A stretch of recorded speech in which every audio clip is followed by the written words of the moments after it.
બાળ મિત્રો, આજે આપણે સામાજિક વિજ્ઞાનની અંદર પાઠ 9 આપણું ઘર પૃથ્વી એની અંદર વિવિધ પ્રકારના અક્ષાંશ વિશે માહિતી મેળવીશું. બરાબર? હવે આ છે શું છે ભૈયા? ગોળો. એની પ્રતિકૃતિ છે.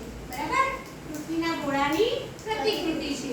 હવે આ પૃથ્વીના ગોળાની પ્રતિકૃતિ કે મોડલ તમે બધાએ જોયું. બરાબર? તો એની જે સપાટી ઉપર બરાબર વચ્ચે એક રેખા, કલ્પિત રેખા દોરેલી છે. બધાને દેખાય છે આડી રેખા? બરાબર? તો એ રેખા છે એ પૃથ્વીના એક સરખા કેટલા ભાગ પડે છે? 2 ભાગ. તો પૃથ્વીના ગોળાની બરાબર મધ્યમાં આવેલી આ જે રેખા છે એને વિષુવવૃત્ત કહેવાય. શું કહેવાય? વિષુવવૃત્ત. હવે આ વિષુવવૃત્તથી ઉત્તર તરફનો જે ભાગ છે એને ઉત્તર ધ્રુવવૃત્ત કહેવાય. શું કહેવાય? ઉત્તર ધ્રુવ.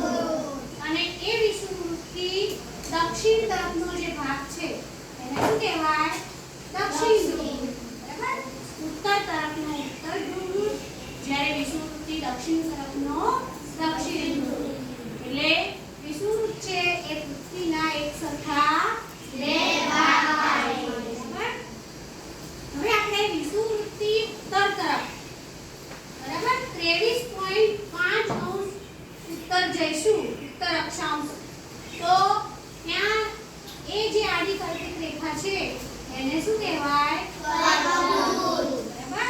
વિષુવવૃત્તથી ઉત્તરની તરફ 23.5 અંશ અક્ષાંશ ઉત્તે ને આપણે કર્કવૃત્ત કહેવાય.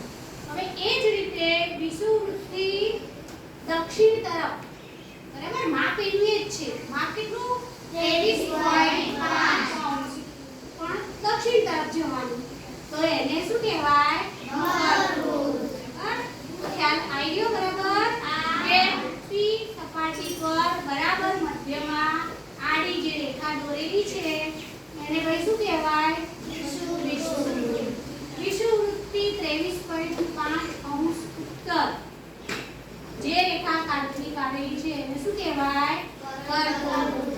પછી વિષુવવૃત્તથી દક્ષિણની તરફ 23.5 અંશે આવેલી રેખાને મકરવૃત્ત કહેવાય.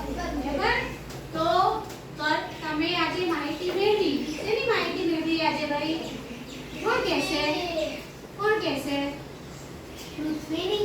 હા, પૃથ્વીની. સરસ. પછી શેની માહિતી મેળવી? કર્કવૃત્તની. પછી